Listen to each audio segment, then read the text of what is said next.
ಬಸವ ಸಂದೇಶ ಸ್ಕೂಲ್ದವರು 8ನೇ 9ನೇ 10ನೇ ವಿದ್ಯಾರ್ಥಿಗಳಿಗೆ ಉಚಿತ ಶಿಕ್ಷಣ ಸಿಗಲ್ಲ ಅಂತ ಹೇಳಿ ಇದೇ 16ನೇ ತಾರೀಕು ಒಂದು ಎಕ್ಸಾಮ್ ಕಂಡಕ್ಟ್ ಮಾಡ್ತಾರ. ಆ ಎಕ್ಸಾಮ್ ಅಲ್ಲಿ ನಿಮ್ಮ ಮಕ್ಕಳೇನಾದ್ರೂ 90% ಗಿಂತ ಜಾಸ್ತಿ ಪರ್ಸೆಂಟೇಜ್ ಮಾಡಿದ್ರೆ ನಿಮ್ಮ ಮಕ್ಕಳಿಗೆ 10th ವರೆಗೂ ಫ್ರೀ ಎಜುಕೇಶನ್ ಕೊಡ್ಲತ್ತಾರ.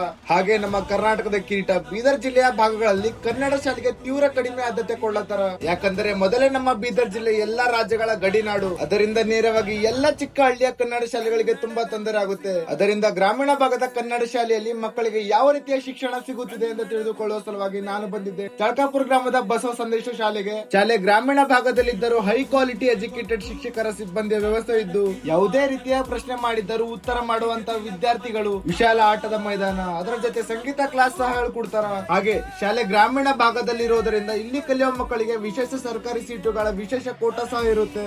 ಅದೇ ರೀತಿ ಇವರ ಹತ್ತಿರ ಚಳಕಾಪುರ ಗ್ರಾಮದ ಸುತ್ತಮುತ್ತಲಿನ ಗ್ರಾಮಗಳಿಗೆ ಬಸ್ ಫೆಸಿಲಿಟಿನೂ ಸಹ ಇರುತ್ತೆ. ಈ ಶಾಲೆ ಎಲ್ಲಿ ಬರ್ತಂದ್ರ ಕಟಚಿಂಚೋಳಿ ರೋಡ್ ಚಳಕಾಪುರ. ಮಕ್ಕಳಿಗೆಲ್ಲ ಗ್ರೌಂಡ್ ಲೆವೆಲ್ ಇಂದಾನೆ ಉತ್ತಮ ಶಿಕ್ಷಣ ಸಿಗ್ಲಿ ಅಂತ ಶ್ರೀ ಹನುಮಂತಪ್ಪ ಸಿ ಹುಲೆಪ್ಪನವರ ಒಂದು ಆಸೆ. ಈ ವಿಡಿಯೋನ ಯಾರಿಗೆ ಶೇರ್ ಮಾಡ್ಬೇಕಂತ ನಿಮ್ಗೆ ಸರಿಯಾಗಿ ಗೊತ್ತದ ಅಂದ್ರೆ ಮತ್ತೆ ತಡ ಮಾಡಿ ಟಪ ಟಪ್ ಶೇರ್ ಮಾಡ್ರಿ. ಮತ್ತೆ ಶೇರ್ ಮಾಡಿ ನೋಡಿದ ಜೈ ಶ್ರೀರಾಮ್, ವಂದೇ ಮಾತರಂ.